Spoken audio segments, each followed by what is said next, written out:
네, 고린도후서 3장 12절에서 18절. 네. 없으면 어플이라도 찾아서 보시고. 자, 저와 여러분이 한 절씩 번갈아서 읽고 마지막 절은 우리 함께 읽겠습니다. 우리가 이와 같은 소망이 있으므로 담대히 말하노니 우리는 모세가 이스라엘 자손에게 점차 없어질 것에 결국을 주목하지 못하게 하려고 수건을 그 얼굴에 쓴 것 같이 아니하노라. 그러나 그들의 마음이 완고하여 오늘까지도 구약을 읽을 때에 그 수건이 벗겨지지 아니하고 있으니 그 수건은 그리스도 안에서 없어질 것이라. 오늘까지 모세의 글을 읽을 때에 수건이 그 마음을 바꿨도다. 그러나 언제든지 주께로 돌아가면 그 수건이 벗겨지리라. 주는 영이시니 주의 영이 계신 곳에는 자유가 있으니라. 함께 읽겠습니다. 우리가 다 수건을 벗은 얼굴로 거울을 보는 것 같이 주의 영광을 보매 그와 같은 형상으로 변화하여 영광에서 영광에 이르니 곧 주의 영으로 말미암음이니라. 아멘. 오늘 말씀의 제목은 변화의 바람입니다. 예전에 그거 있어요. 변화의 바람은 윈드 오브 체인지. 그 노래 알아요? 아무도 모르나요? 네, 그 있어요. 합성 중에 스콜피언스인가요? 윈드 오브 체인지라는 곡인데 그 제목에서 따왔는데, 여러분이 2016년 새해가 됐는데 아직 뭐 물론 설날이 되진 않았지만 여러분이 어떤 계획을 좀 세웠나요? 올해는 뭘 좀 해야 되겠다. 금연해야 되겠다. 술을 끊어야 되겠다. 그런 계획들을 세웠나요? 네, 매년 한 해가 되면, 새해가 되면 계획들을 세우자. 우리 신입생들은 어떤 계획을 세웠을까요? 우리 영재는 무슨 계획을 세웠어요? 안 세웠어요. 안 세웠고. 양선이는? 저도 안 세웠어요. 쟤는? 저는 대학 붙는 거? 아직 발표가 안 나왔고 마음을 졸이고 있어요. 우리 기도해 주세요. 양선이하고. 또 뭐 여러 가지 계획이 있죠. 뭐 다이어트 계획도 있을 거고, 올해는 꼭 내가 초콜릿 복근을 한번 만들어 보리라. 네, 그렇죠. 그 의미를 알 것 같아요. 자, 여러 가지 계획들이 있을 것 같아요. 저는 올해 셋째. 그런 남사스럽게 그런 얘기를 하고, 저는 기술을 하나 배우고 싶어요. 뭐니 해도 기술이 최고잖아요. 저는 제가 뭐 하고 싶냐면 이런 거 만드는 거 있잖아요. 목공이라는 거. 그런 거 한번 해보고 싶더라고요. 요즘 왜 그 케이블 TV에 보면 노홍철 나오는 그 뭐죠? 무슨 품격의 방인가 뭐 그런 프로그램이 있어요. 인테리어 막 고치고 가구 셀프로 뭐 하고 하는 그런 건데, 그런 거 보니까 되게 재밌을 것 같더라고요. 그래서 한번 그런 거 배워보고 싶다라는 생각을 갖게 됐고, 또 하나는 뭐냐면 늘 여러분도 아마 연초가 되면 계획하는 거겠지만 외국어 공부를 좀 다시 한번 해봐야 되겠다. 다 잊어버렸어요. 알면 뭐이도 생각이 날 듯 말 듯 하는데, 그래서 다시 외국어를 공부해야 되겠다라는 생각을 좀 해봤어요. 저는 그리고 이제 개인적으로는 그런 뭐 계획을 세우고 소망을 갖고 있는데, 청년부 안에 제가 올해 가지고 있는 소망도 있고 계획이 있습니다. 그 뭐냐면, 오늘 말씀을 통해서 이제 보게 되겠지만 우리 청년부가 함께 비전을 가지고 그 한 비전을 통해서 우리가 함께 성장해 나가고, 또 우리 여러분이 각자 있는 그곳에서 영향력을 가진 그런 그리스도인으로 자라가기를, 우리가 그렇게 커가기를 바라는 마음에 그런 계획을 좀 갖고 있습니다. 오늘 말씀을 좀 같이 볼게요. 오늘 말씀을 보면 우리가 어떤 비전을 가져야 하는지 그걸 알 수 있습니다. 변화의 바람이라는 제목에 맞게 하나님께서 우리에게 어떤 말씀을 하시는가 좀 같이 보도록 하겠습니다. 먼저 12절, 13절을 좀 같이 볼게요. 12절, 13절 다시 한번 읽어보겠습니다. 시작. 우리가 같은 소망이 있으므로 담대히 말하노니 우리는 모세가 이스라엘 자손들에게 장차 없어질 것에 결국을 주목하지 못하게 하려고 수건을 그 얼굴에 쓴 것 같이 아니하노라. 아멘. 네. 12절, 13절을 보면요, 무슨 얘기가 되어 있냐면, 이 얘기는 보면 이제 13절에 보면 모세가 이스라엘 자손들에게 장차 없어질 것에 결국을 주목하지 못하게 하려고 수건을 그 얼굴에 쓴 것 같이 했다라고 되어 있어요. 이게 무슨 얘기냐면 이게 이제 구약으로 넘어갑니다. 모세 얘기로 넘어가면 출애굽기 34장에 가면 모세의 얘기가 나와요. 출애굽기는 여러분 잘 아시는 것처럼 이스라엘 백성들이 이집트에서 하나님으로 말미암아 하나님께서 구원하심으로 말미암아 이집트를 탈출해서 이제 가나안 땅으로 가는 여정이잖아요. 근데 가나안 땅으로 바로 가면 좋은데 바로 가면 한 2주 만에 갈 길인데 가다가 얘네들이 말을 하도 안 들어갖고 하나님께서 어떻게 해요? 40년 동안 뺑뺑이를 돌리잖아요. 광야에서 그 척박한 땅에서 40년 동안 뺑뺑이를 돌아요. 그래서 하나님께서 이제 처음으로 데리고 간 곳이 어디냐면 시내산이라는 곳으로 데리고 와요. 이스라엘 백성들을 다 모아서 시내산에 갑니다. 시내산 밑에 이제 이스라엘 백성들이 진을 치고 있고 모세가 하나님께 말씀을 받으러 시내산으로 올라가죠. 올라가서 뭘 받나요? 네, 십계명. 맞아요. 십계명을 받아서 내려오는 거예요. 그래서 하나님께서 돌판에다가 하나님이 직접 모세가 쓴 것이 아니라 하나님이 직접 쓰신 십계명 돌판을 주십니다. 2개를 줘요. 짝으로 2개를 주시는데 그걸 가지고 모세가 내려오는 거예요. 근데 내려왔더니 어떻게 돼 있어요? 네. 밑에 있으라고 했던 그 이스라엘 백성들이 난장판이 돼요. 개판이 됐어요. 모세가 없으니까 자기들이 살고 있던 이집트에서 시내산이라는 곳에 왔는데 그쪽은 광야고 뭐 아무것도 없는 그곳에 왔는데 불안하잖아요. 불안하니까 어떻게 해요? 금송아지를 만들어 놓고 막 거기다가 하나님이라고 막 절하고 난리가 났어요. 파티가 벌어졌죠. 네, 그때 당시에 그 종교적 행위는 되게 난잡했어요. 난잡한 막 그 성 문화가 있었기 때문에 막 난리도 아니었어요. 그런 꼴을 보니까 모세가 어떻게 해요? 도저히 얘네들은 하나님의 말씀을 받을 만한 자격이 아닌 것 같아요. 그래서 돌판을 깨트려버립니다. 바닥에 던져서 깨트려요. 그리고 금송아지 만든 거 갖고 와. 그래서는 부셔갖고 빻아서 물에 타서 다 마시게 해요. 그리고 그 일을 주동했던 사람들이 그 자리에서 다 죽습니다. 그 일이 있어요. 그게 출애굽기에 이제 30장 넘어가서 32장쯤 되면 이제 나타나는 이야기입니다. 그래서 이제 하나님께서 주신 그 십계명 돌판이 어떻게 됐어요? 박살이 났잖아요. 지금 깨졌잖아요. 하나님이 주신 그 십계명이 뭐예요? 하나님께서 주신 명령인데 그게 없어져 버렸잖아요. 그래서 모세가 다시 시내산에 올라갑니다. 하나님께서 처음에 주셨던 그 돌판과 똑같은 걸 만들어 갖고 거기에 이제 쓰진 않았겠죠. 쓰진 않고 그냥 판만 2개, 빈 공책 2개를 들고 올라가는 거예요. 하나님께 내가 다시 말씀을 받겠다. 그래서 이스라엘 백성들에게 이번에는 똑바로 하고 있어. 한 번 더 그러면 니네 다 죽어. 이러고서 이제 그 돌판을 들고 하나님께 말씀을 받기에 올라가는 거죠. 그 산에 올라가서 모세가 하나님과 만나요. 독대해요. 하나님과 교제하는 거예요. 근데 가서 하루 있다가 뭐 잠깐 있다 오는 것이 아니라 한 번 올라가면 40일 동안 먹지도 않고 입지도 않고 그것에서 하나님 앞에 머물면서 하나님과 함께 하는 거예요.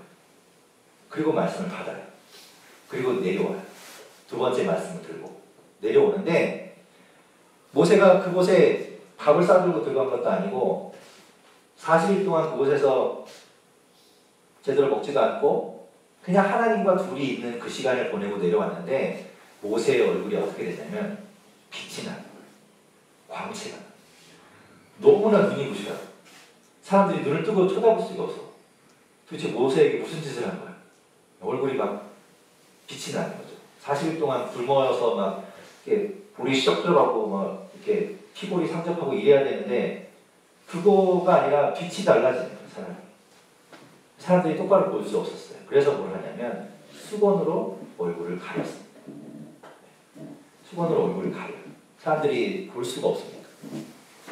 그래서 수건으로 얼굴을 가리고 그리고 사람들에게 하나님의 말씀을 전할 때만 수건을 걷었다가 그 말 다 하고 나면 다시 얼굴을 가리고 이랬던 거예요. 모세가 하나님을 만난 그 40일 동안 무슨 일이 있었을까? 도대체 뭘 했길래 모세의 얼굴이 빛이 났으며 뭘 했길래 그런 놀라운 일들이 모세에게 일어났을까? 모세는 하나님 앞에 머물렀어요. 아까 얘기했죠. 40일 동안. 다른 거 하지 않았고 하나님 앞에 나아갔잖아요. 하나님께 나아가서 하나님과 함께하는 시간을 보낸 거예요. 40일 동안. 그게 중요한 거예요. 모세가 했던 첫 번째는 하나님 앞에 머무는 것. 우리가 2016년에 무엇을 해야 될까? 첫 번째는 하나님 앞에 머무는 거예요. 여러분이 무엇을 해야 하나님 앞에 머무느냐? 뭘 해야 될까요? 첫 번째, 예배하는 예배. 예배의 자리에 여러분이 나오셔야 돼요. 일주일에 청년부 예배 한 번 드리는 것 너무나 잘하는 거지만 그것 가지고 부족하다, 내 마음이 갈급하다 그러면 여러분 수요 예배도 있고요. 금요일도 있고요. 하다못해 새벽 예배도 있고요. 여러분이 예배의 자리를 찾아가셔야 돼요. 그곳에서 여러분이 하나님과 만나는 시간을 가지셔야 돼요. 그리고 내가 여건이 안 돼서 예배의 자리로 나올 수 없는 시간이 안 맞아서 안 되겠다. 그럼 여러분이 스스로라도 하나님과 만나는 시간을 만들어야 됩니다. 그래야 모세처럼 하나님과 함께하는 시간을 갖게 되는 거예요. 그게 바로 큐티가 될 수 있겠고 또 여러분이 혼자 기도하는 그 시간이 될 수 있을 거예요. 그런 시간을 여러분 만들어야 돼요. 그렇게 하나님 앞에 머물러 있어야만 하나님께서 여러분을 통해서 일하시는 거예요. 그게 첫 번째. 하나님 앞에 머물러요. 두 번째는 뭐랬냐면 모세가 하나님 앞에 나아갈 때 빈 봉책을 가지고 왔잖아요. 빈 돌판을 가지고 왔잖아요. 뭘 받으려고요? 뭘 가지려고? 거기다 뭐 써달라고 갔어요? 네, 하나님의 말씀을 받으려고 한 거예요. 하나님 앞에 머물러야 돼요. 두 번째는 뭘 해야 되냐면 하나님의 말씀을 들어야 돼요. 하나님의 말씀. 내가 예배의 자리에 가 있는 것, 가서 몸만 앉아있는 것이 중요한 것이 아니라 그곳에서 하나님이 무슨 얘기를 하시는가 하나님의 말씀을 들어야 되는 거예요. 하나님의 말씀은 오늘 오전에 이제 박 목사님께서 말씀하셨지만 직통계시로 여러분에게 이거 해 저거 해 귀로 빵빵빵 들려주는 그게 아니라 하나님께서는 이미 성경을 통해서 다 말씀하셨다고. 이 말씀 이 안에 하나님의 말씀이 다 들어있어요. 물론 여러분에게 스마트폰을 안드로이드로 할 건지 아니면 애플로 할 건지 이런 걸 써놓으시진 않았지만 하나님께서는 우리에게 향하신 하나님의 마음을 여기에 다 기록해 놓으셨어요. 그 말씀을 여러분 봐야 돼요. 봐야 이 말씀이 쓰여져 있는 글로 된 활자로 된 하나님의 말씀이 여러분 귀에 들리는 거예요. 그래야 여러분의 마음 가운데 말씀이 들어가는 거예요. 말씀 보셔야 되고요. 그리고 예배 가운데 나와서 하나님의 말씀을 들으려고 노력해야 돼요. 첫 번째는 하나님 앞에 머무르라. 하나님의 말씀을 들어라. 그리고 세 번째는 뭐냐면 하나님 말씀에 하나님께 순종하는 거예요. 그게 세 번째. 그게 되어야 돼요. 하나님 앞에 머물렀어요. 하나님께 말씀을 들었어요. 그럼 그걸로 끝나느냐? 아니에요. 모세를 보십시오. 모세는 하나님 말씀대로 살았던 사람이에요. 토달지 않았어요. 하나님이 하라면 하고 하나님이 가라면 가고 서라면 서고 하나님이 먹으라면 먹고 하나님이 시키는 그대로 했던 사람이에요. 하나님이 말하는 그대로 순종했더니 하나님이 모세를 들어서 놀라운 일들을 하셨잖아요. 그렇게 하나님 앞에 머무르고 하나님의 말씀을 듣고 그 하나님께 순종하려고 했던 그 모세가 하나님의 영이 임해요. 그제서야 하나님의 영이 임하는 거예요. 하나님의 영이 충만하게.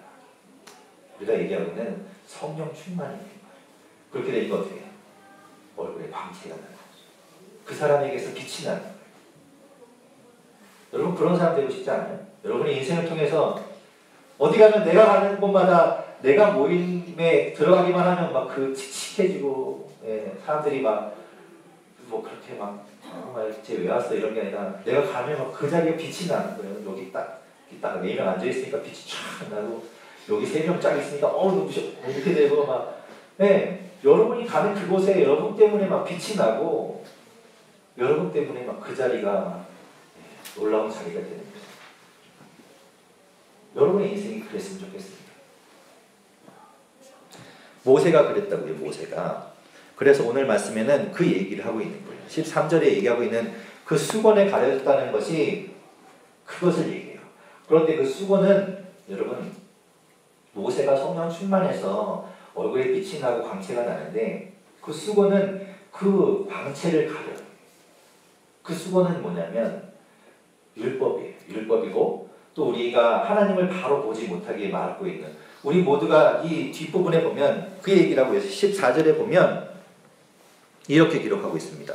14절 말씀 같이 한번 읽어볼게요. 시작.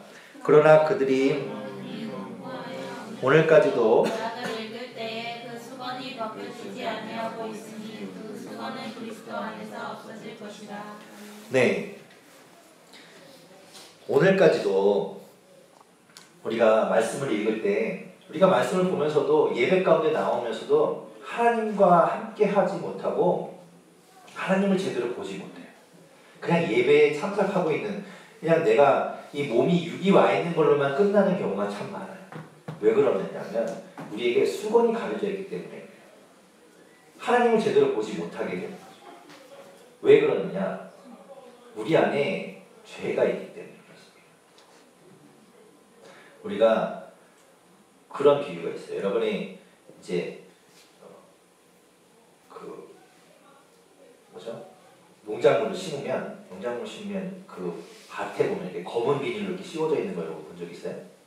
네. 검은 비닐로 씌워져 있고 뽕뽕뽕 돌려 있어서 고기만 이렇게 나무들이 나와요. 그런 것처럼 왜 검은 비닐을 왜 씌워놨을까요? 보지 못하게 빛을 보지 못하게 막아놓는 거예요. 그리고 여러분 콩나물 키울 때도 보면 콩나물 어떻게 해요? 뭐 씌워놔야 돼요. 그래야 이렇게 잘 자라요. 빛을 보지 못하게.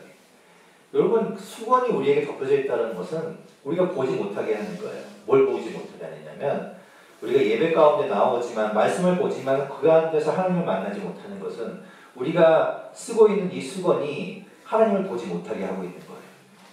그게 바로 우리를 막고 있는 죄, 우리를 둘러싸고 있는 죄책감, 또 우리가 하나님 말씀대로 하지 않고 있는 것 때문에 우리 안에 있는 그런 죄된 여러 가지 것들이 하나님을 제대로 보지 못하게 하고 있다. 그 수건이 걷어져야 돼요. 그런데 오늘 말씀에 보면 14절 마지막 보면 뭐라고 되어 있으면 그 수건은 그리스도 안에서 없어질 것이라 라고 되어 있어요. 그 수건이 없어져요. 이미 없어졌습니다. 사실은. 누구 때문에? 예수 그리스도 때문이에요. 예수 그리스도가 십자가에 달려 돌아가실 때 예수 그리스도와 십자가에 달려 돌아가시며 그 죽는 그 순간에 성막에 지성소와 성소를 구분하고 있던 휘장이 있었어요. 그 휘장은 하나님께 아무도 나아가지 못하게 막고 있던 거죠. 하나님께서 선택하신 대제사장만 그 문으로 들어갈 수 있었고 아무나 그곳에 들어갈 수 없었는데 예수님께서 친히 어린 양이 되셔서 희생 제물이 되셔서 돌아가심으로 인해서 그 휘장이 위에서부터 아래로 두 가지로 찢어져 버렸어요. 더 이상 하나님 앞으로 나아가는 것을 막고 있는 휘장이 없어졌다고요. 다 걷어졌어요. 우리가 그런 사람이라고요. 우리는 더 이상 하나님 앞에 나아가지 못하고를 막고 있던 것들이 다 걷어진 상태예요. 누구 때문이냐면 예수 그리스도 때문에. 그런데 우리가 왜 하나님을 만나지 못하느냐? 아직도 우리 안에 있는 죄 때문에 그렇다고요. 우리가 죄를 잘 걷어내지 못했으니까 우리가 아직도 그 죄된 습관을 가지고 있고 죄된 일들을 버리지 못하고 있으니까 하나님을 만나지 못하는 거예요. 우리가 가지 못하는 거죠. 거룩하신 그 하나님 앞에 갈 수 없다고요. 예수 그리스도를 힘입어서 우리가 하나님 앞에 나아갈 수 있기를 바랍니다. 우리 힘으로는 혼자 안 돼요. 절대 나갈 수 없어요. 예수 그리스도를 믿고 그 예수 그리스도를 힘입어서 우리 나아갈 수 있는 거죠. 그럴 때 오늘 무슨 말씀을 하시냐면 15절 16절에 이렇게 말씀하고 있습니다. 15절 16절 함께 읽어보겠습니다. 시작. 오늘까지 수건이 그 마음을 덮었도다. 그러나 언제든지 주께로 돌아가면 그 수건이 벗겨지리라. 다음에 언제 수건이 벗겨진대요? 네, 주께로 돌아가면 주 예수 그리스도. 예수 그리스도는 아까 얘기한 것처럼 우리를 가로막고 있는 그 휘장과 수건을 다 없애주신 분인데 우리가 아직도 우리가 죄된 것을 버리지 못하고 옛 그 수건을 덮어쓰고 있다고요. 거지처럼. 그런데 우리가 죽기로 돌아가면 그 수건을 버리고 죽기로 돌아가면 우리를 덮고 있던 수건이 없어질 것이다 라고 오늘 말씀하고 있습니다. 어떻게 해야 됩니까? 죽기로 돌아가야 되는 거예요. 죽기로 돌아가는 거. 죽기로 돌아가서 우리가 무엇을 해야 되는가? 아까 모세처럼 하나님 앞에 머물며 하나님 말씀을 들으며 하나님께 순종하는 삶을 살아야 하나님의 영이 우리 가운데 충만히 임해서 여러분의 삶이 여러분이 있는 그곳이 여러분 자체가 빛을 내는 그런 사람이 되는 겁니다. 우리 힘으로 되지 않지만 주의 영이 임하면 가능하다고 말씀하고 있습니다. 그래서 17절에 이렇게 말씀하고 있죠. 17절은 아주 중요한 말씀입니다. 우리 같이 읽어보겠습니다. 시작. 주는 영이시니 주의 영이 계신 곳에는 자유가 있느니라. 아멘.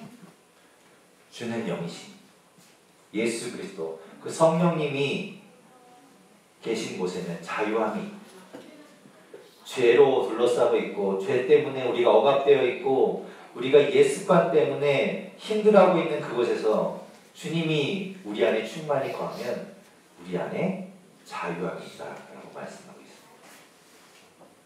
자유가 있는 거죠. 18절엔 그래서 우리에게 이렇게 말씀하고 있습니다. 우리가 다 수건을 벗은 얼굴로 거울을 보는 것 같이 주의 영광을 보매 그와 같은 형상으로 변화하여 영광에서 영광에 이르니 곧 주의 영으로 말미암음이니라. 결국 우리가 수건을 다 벗고 우리가 무엇을 어떤 형태로까지 가는가, 우리가 어떤 최종 목표로 가는가, 오늘 말씀의 18절에 보면 뭐라고 되어 있어요? 그와 같은 형상, 예수 그리스도와 같은 형상으로, 그것이 우리의 목표라는 거예요. 오늘 대예배 때 여러분 들으셨는지 다 안 들으셨죠? 네. 올해 2016년 우리 교회 표어가 뭐냐면 그리스도의 장성한 분량이 충만한 데까지. 그게 올해 우리 교회의 표어예요. 그 여러분 거기 있죠? 이게 특세 이거. 네, 여기 보면 있잖아요. 그리스도의 장성한 분량이 2예요. 사실 이거 5탑니다. 분량이 충만한 데까지.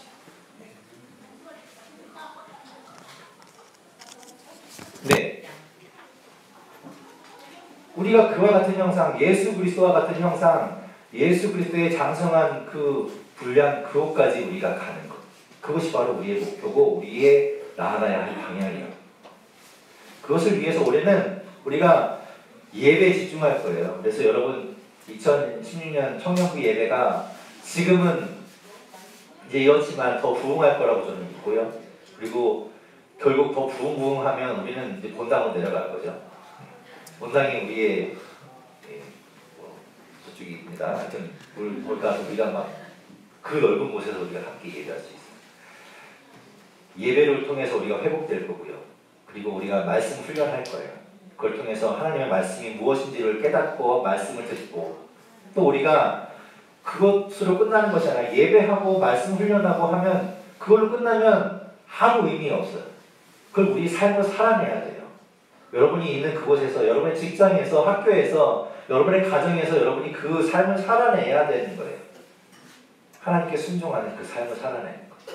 그것이 바로 우리 2016년 우리 청년부의 목표입니다. 그것을 위해서 우리 시작하는 첫 발을 뗀 거예요. 여러분 기대하십시오. 앞으로 여러분의 얼굴에서 광채가 나는 그날까지 제가 열심히 얼굴에 때를 눌러줄 테니까 여러분께서 그런 놀라운 2016년을 경험할 수 있기를 바랍니다.